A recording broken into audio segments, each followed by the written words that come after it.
number of different theories about the January 6th bomber and who put these bombs in front of the DNC and RNC. Likely versus unlikely. Do you have a few you'd be willing to throw out there? Because I have a number of them. I mean, if this case doesn't make sense, and I mean, they can clear up the speculation by helping us out, but they refuse to do it. Honestly, Dan, I'm of the view that they never really were even there, that the photographs that we saw were manufactured. Recall the woman who allegedly found the first bomb near the RNC. So the RNC and DNC are close together. They're east of the U.S. Capitol. She just happened to be walking in the cold that afternoon, 15 minutes before the joint session is supposed to convene. And she just looks down and happens to see a kitchen timer and a little piece of pipe and some wires. And she freaks out and thinks that it's, a pipe bomb. And she goes to alert the security guy at the RNC, and then they notify Capitol Police, and this whole thing sort of erupts.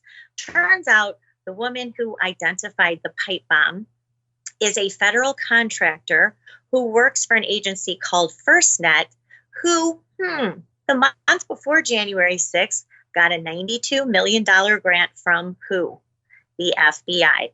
No one has heard from her since. She was not investigated or interrogated by the January 6th committee. We heard all this ridiculous testimony from people like Cassidy Hutchinson, but we didn't hear about the woman who found the pipe bombs and really prompted the first set of evacuations.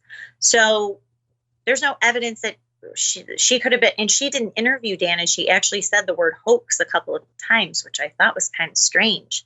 Then we find out, as you and I have talked, the DNC, they brought Kamala Harris there at 11:30 in the morning on January 6th, and a security sweep doesn't see this right by the bench outside of the entryway. Wow. What was interesting, a few weeks ago, a person just posted this video that showed Kamala Harris's detail pulling up in front of the DNC. There were several vehicles and people getting in and out when she walked into the building. The bomb was allegedly planted the night before. No one saw it. None of this adds up.